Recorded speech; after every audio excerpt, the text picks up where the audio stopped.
Welcome to Checking In with Dr. B. Today, checking in is Leroy Simmonds from St. Thomas, U.S. Virgin Islands, panelist extraordinaire, educator, and he'll tell you a lot more about himself. Welcome, Leroy. Thanks for having me, Dr. Batson. Thank you for being here. So tell me, Leroy, your focus is pan and education and entertainment. What road did you travel? Um, so the road I travel is has been I guess kind of obscure because I didn't really know what was out there in terms of um being a professional musician with pan. I didn't really see much of that growing up. We just had different school bands or community groups. And most people in the Virgin Islands stopped playing pan after high school because we just don't know, or at that time didn't know what was out there. So actually my mother, she was on the internet surfing. Look, I was going to go to school for I was going to be an English teacher. That's what I wanted to do. I didn't know So that. yeah, I was going to be an English teacher. And she was just surfing the web one day, and then she came upon Florida Memorial, and she was like, "Oh, you could go to school and do pan." So I pretty much, dropped all other ideas I had and say, "Okay, this is what I want to do." But I still didn't really know like what was. I didn't have much formal music training. I played the flute in elementary school. But I stopped in seventh grade because my teacher he was having some kind of disagreement with the administration or whoever. So he we didn't do anything. We just sat in class with our instruments set up, and I didn't get banned again. So then I just stopped. I stuck with the pan, and of course, historically in pan yards, there's no formal music training. We just play by ear. So I didn't really no, I didn't really have any formal training until I got to Florida Memorial under yourself. So I didn't know what was happening. I the first time I remember we used to have this event called Sweet Tuesdays. You remember that? Yes, So I do. that was my first time seeing someone improvise on a steel pan. That was Leon Foster Thomas. And I thought that was amazing. That just blew me away. And also Collins Peters. He was playing pan with one hand and playing the sax with the other hand. So this was just a whole new world to me. So I had really no idea like what I wanted to do.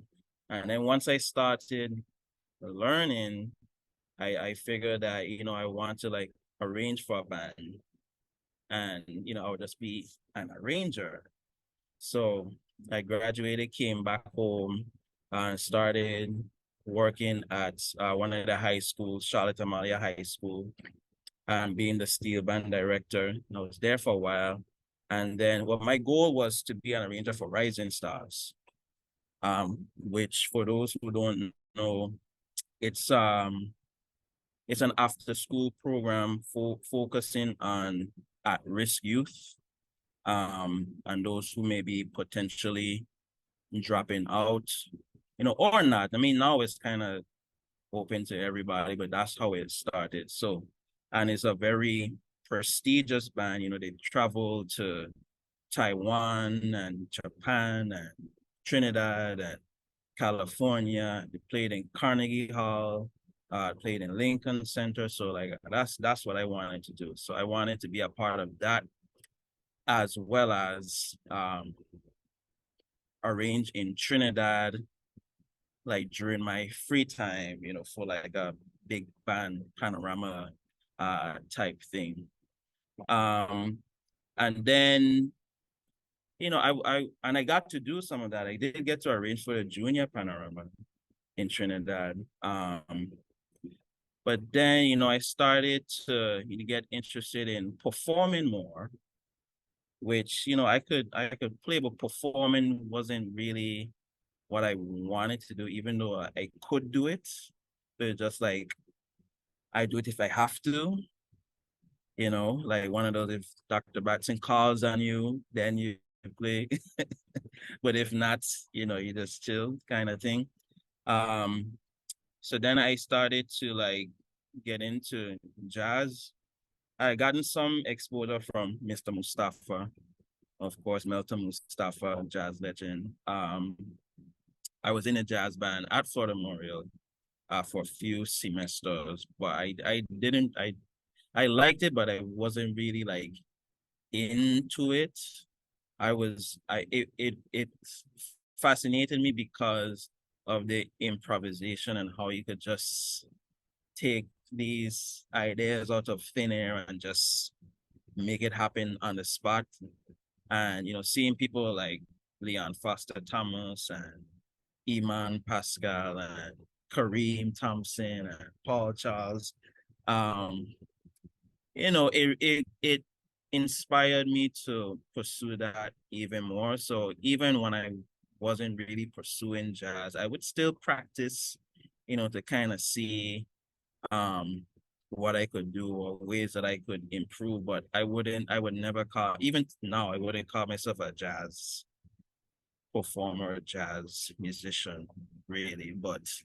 Um, but then I went to NYU to study jazz, and started to get into like the history of it, and some of the, because I felt like I had, even though like I could improvise, I felt like I had some holes that needed to be filled, because I felt like I could grasp some of the advanced stuff, but I was missing some of the building blocks, I think.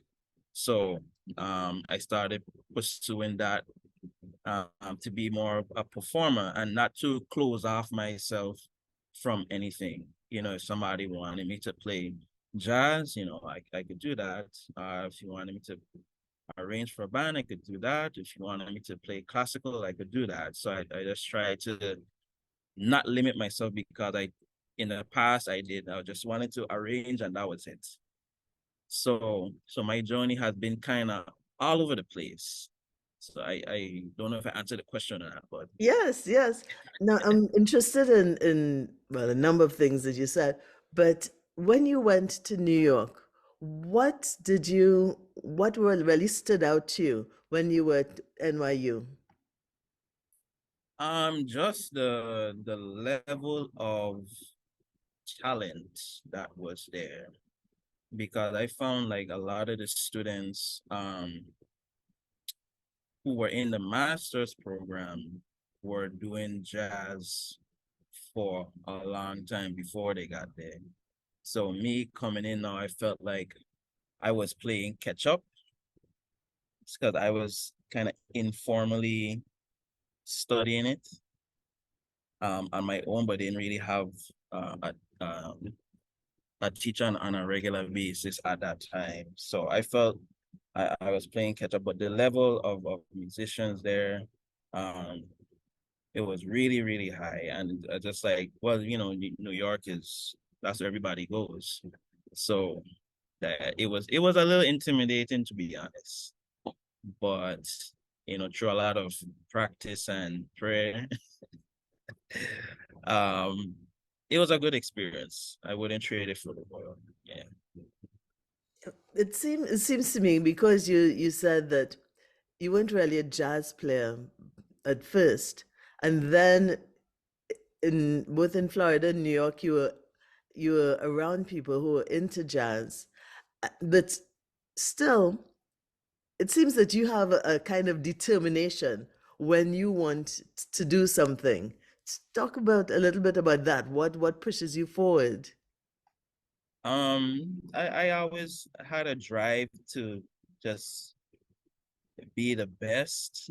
Not saying that I am the best, but that's what keep like I always try to challenge myself. Like when I was at Florida Memorial, um, like when like Iman Pascal and Kareem Thompson and Chanel Abraham and when they came in, like they came in,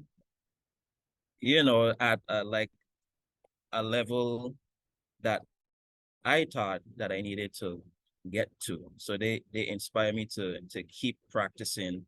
Now at that time, I guess maybe I was a little immature in my thinking. I was like, I have to be better than them.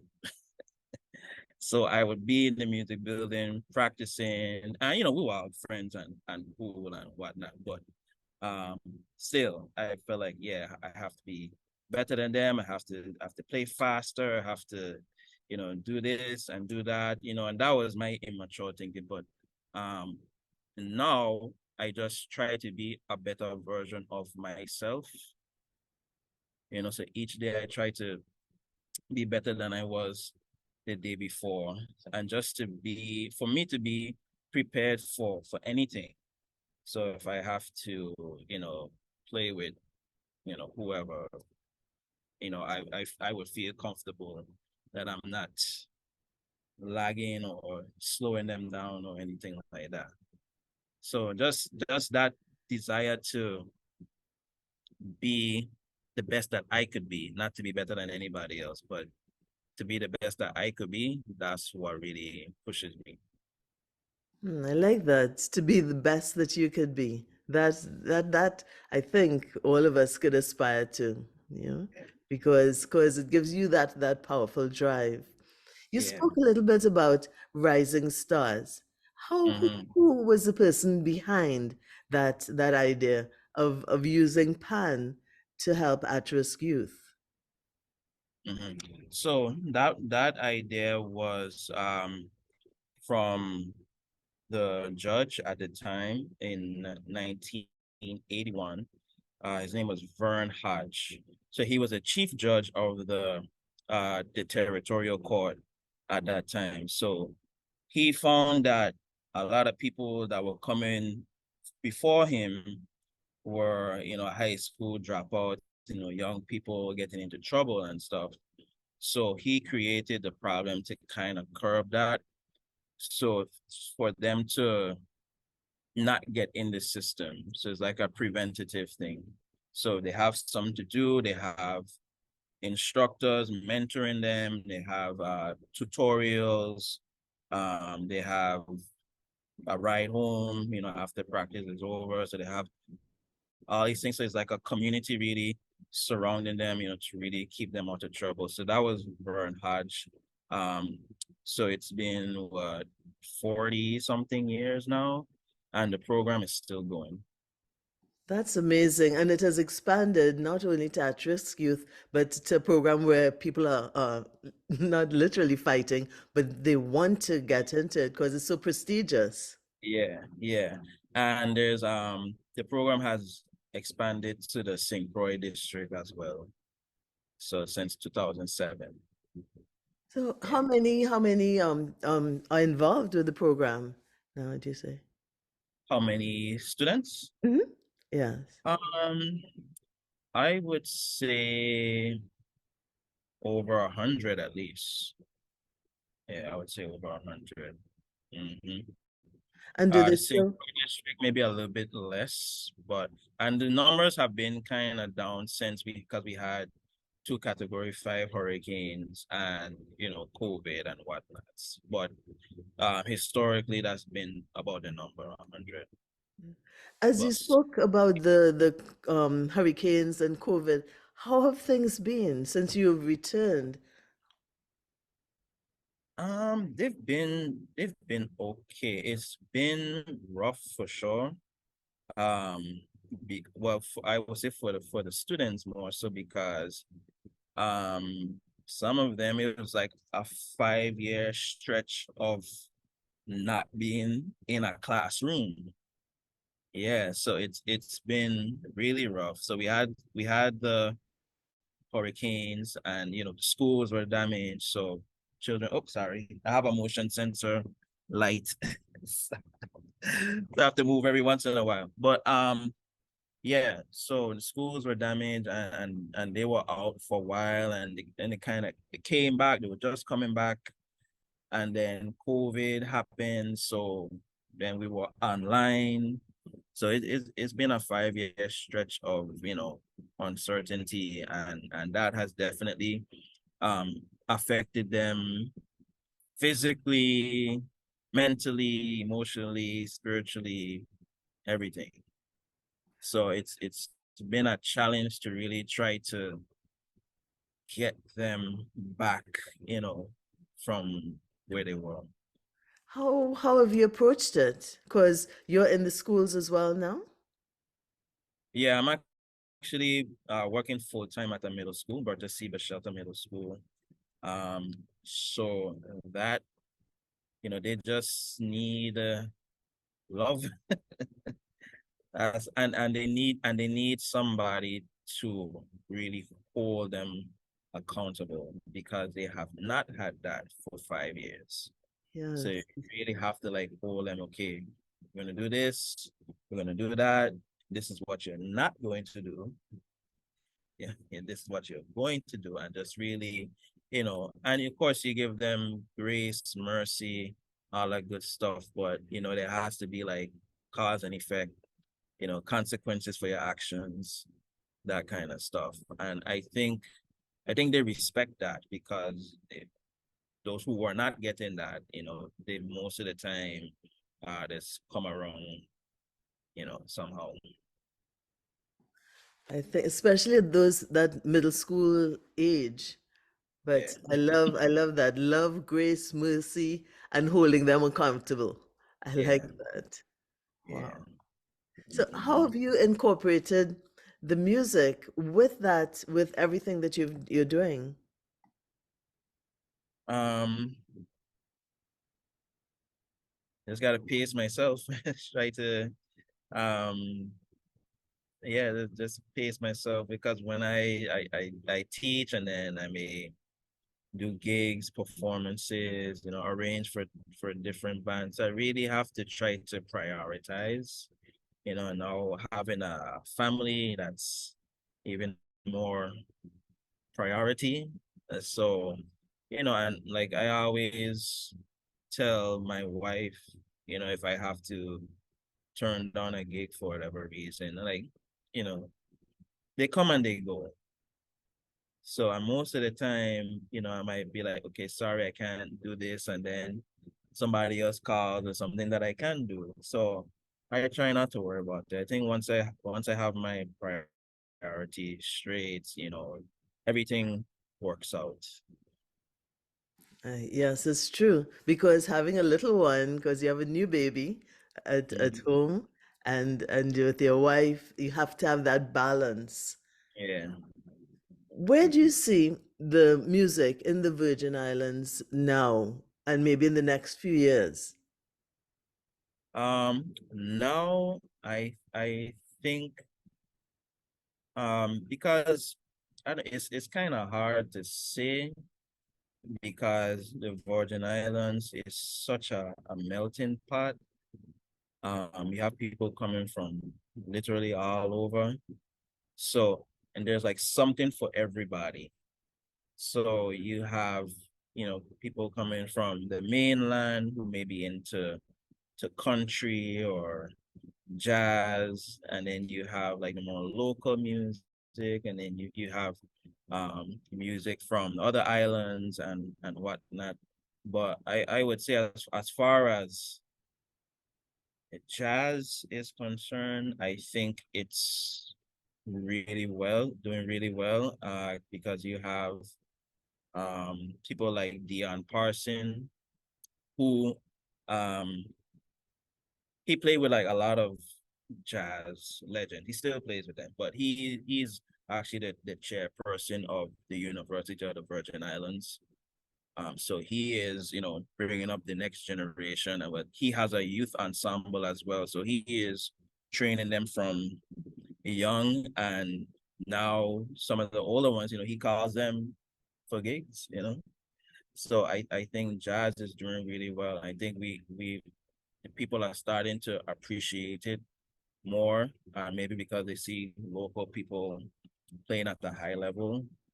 Um, and I would say that as well for the pan community. We have um a new band coming up called Yard Vibes, which I also arranged for. Ah, People get to see that. Many of the members are former Rising Stars students, so they have some playing experience, but I think we really have a more mature sound because we're more mature. um, so I think people are really starting to see pan differently because it's a different song. When you're young and you want to play and you kind of just banging away, but then you get more mature, but like, oh no, we shouldn't be hitting the pan so hard. So let's just really make music, and I really think that's what we are doing. 'Cause it's a totally different sound, in my opinion, from the other bands on the island. do you But music on a whole, I would say it's going in a generally good direction. Where I think we may be lacking is music education. I say that because many of the things that we used to have, like for Carnival, we used to have this event called Brassorama. So I guess you could consider like Panorama, but with brass with brass? instruments. Yes. So yeah, so you would have people coming from Puerto Rico who had like a lot of great brass players, and they would come here and play with some of the bands, and then the local people got to learn from them. So the musicianship was at a very very high level then, but that's no longer a thing for some reason. I don't know. So many of the I don't know if I guess you want to call it soca bands or calypso bands, like that education and like really knowing what you're doing, not just hitting something and be like, oh, that sounds good, let me play that some more. That element, as far as like the bands on the island, to me, that's really missing. Because when you listen to I don't know if you know about jam band, like jam band or like mandingo brass. So But Leroy, what is for everybody? What is jamban? okay, so jam band is um long story short, probably the biggest band to come out of the Virgin Islands, or the most successful band to ever come out of the Virgin Islands. And they had horns, they had keys, you know they had everything. So Daddy Friday, he was a lead singer, and actually we just buried one of the former members last was it last Saturday? Yeah, Kelly Charleswell, Pupa Kelly, who was also in Jam Band. But yeah, Jam Band was one of the premier bands from the Virgin Islands. And you'd find what kind of music and what festivals would they play for with? They would play for Carnival pretty much anywhere. Definitely St. Thomas, St. Kitts, St. Croix, Antigua. They will go up to Miami, Atlanta, Orlando. I don't know if they've ever played in Trinidad. They probably have. But yeah, they were all over any place that wanted calypso music, and they would get jam band. They were really influential. And Marshall Montano even talked about the influence that Daddy Friday had on him. Hmm. So just to like know that, I'd be like, wow, really? That's really cool. So yeah, jam band was the band. Yeah. So where would you like to see the music in St. Thomas and other islands in the next few years? Where would you like to see it going? Um, I would just like to see it going in a positive direction.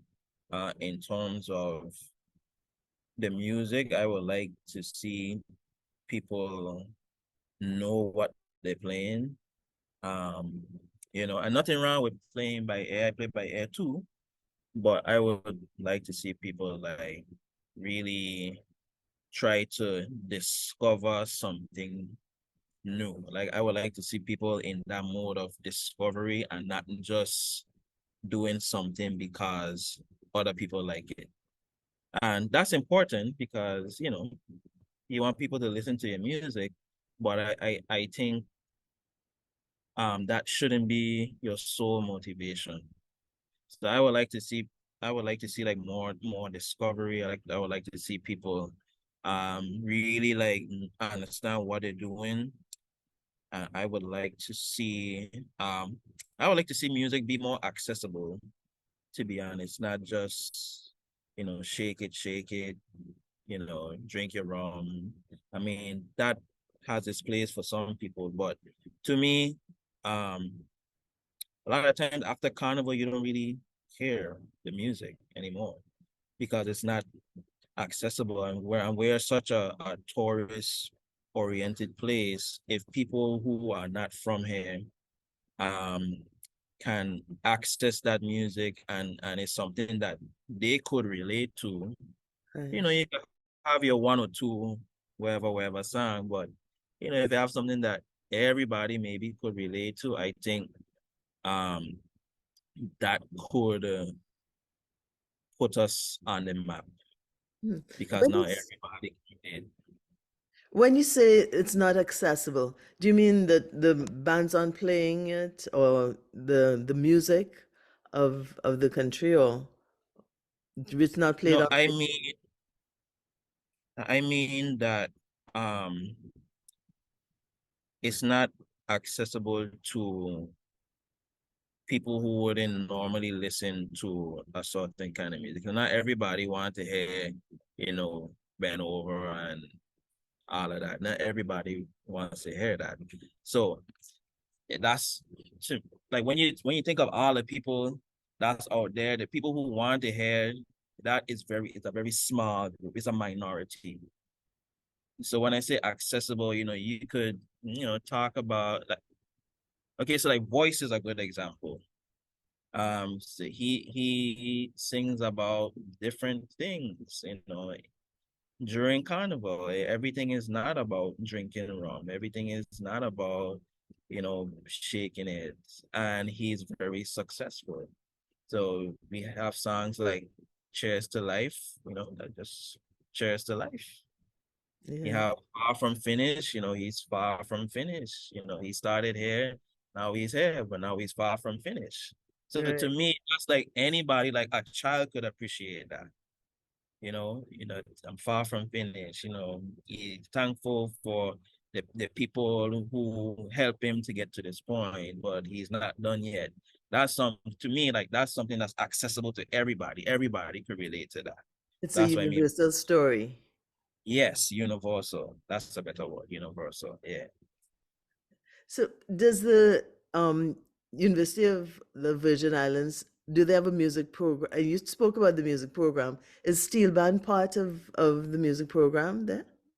Yes, and that I am actually the steel band director at the university. Excuse me. Oh, that's awesome, Leroy. Yeah, thanks. How have you found it? What's exciting about it to you? I think it's great. And that's something that I've been wanting to do for a long time, work at the university level. It's good um because it's a totally different approach. The students tend to be a little more independent, and they tend to, well, if you're paying for a class, like you want to be there. So it's a totally different mindset. And I really I really like being able to come in and just work with them and okay, like here's your music. Let's figure it out together. Let's play. Like, oh, I never read before. That's okay. We're gonna work on it together. And um I have even some people like from who I had from Rising Stars, like who I didn't, because we'd be so focused on like really learning music. I didn't really get to really focus on the theoretical parts. So now those who are now in university is like, okay, now you can really focus. Like, okay, you can play. I taught you how to play. So now let's really focus on the theoretical part and reading music and musicianship and improvisation, all the things that I wanted to do. Um, and for them to really be interested in it, and for them to really, for some, really even step out of their comfort zones.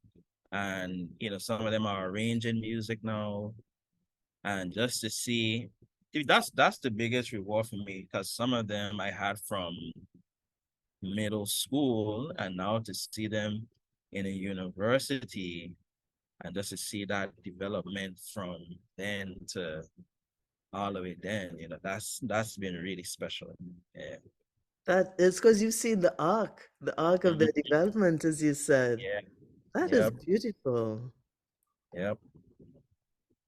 To see them from running around the pan yard to now arranging music on their own or improvising, or just that's been really cool. Wow. If you had some advice to give to young people who might be at the same place that you were years ago when you're thinking of going into English teaching and instead branched out to music, what advice would you give them?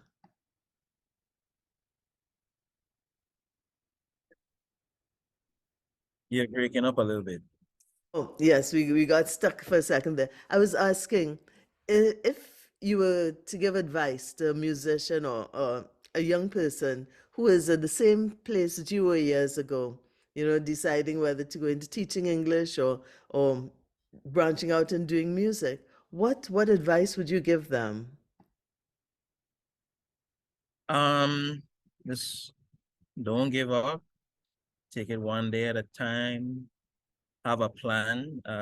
That's something that I didn't, well, I kind of had, but I would say don't close your mind to anything. Open yourself up to everything, because you know life rarely happens the way that you want it to.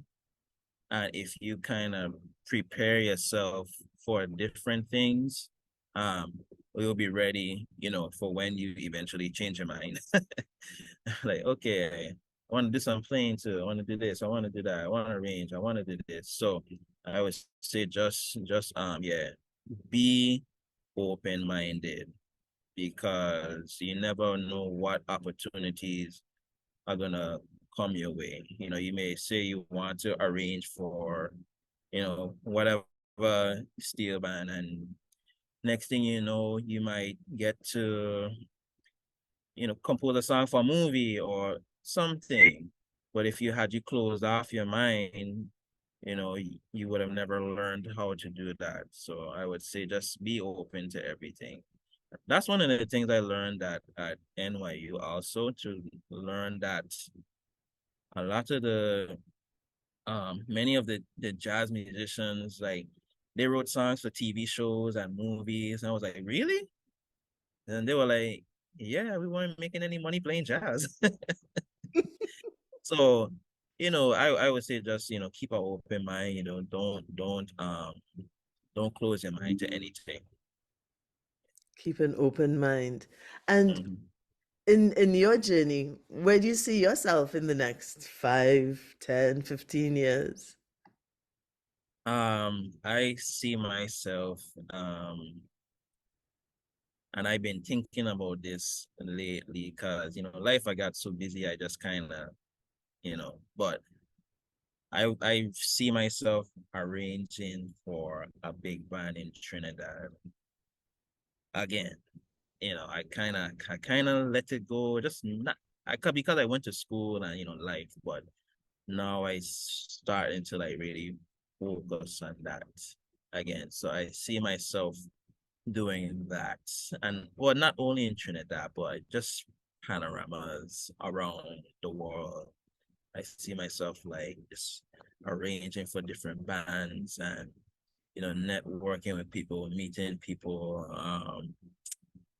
performing in different places with different musicians and just having fun doing that, performing, arranging, doing workshops, master classes, just whatever comes my way, maybe a TV show or something, or a marching band.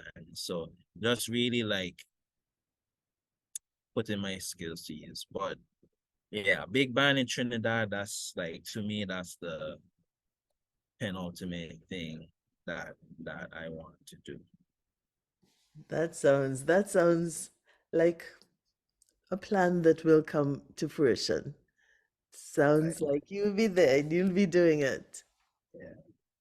So, Laura, is there anything that we have not touched on that you'd like to speak about? Um, we haven't touched on how Dr. Batson was such a big influence on me. We haven't touched on that. No, no, no, no, no. This is about you.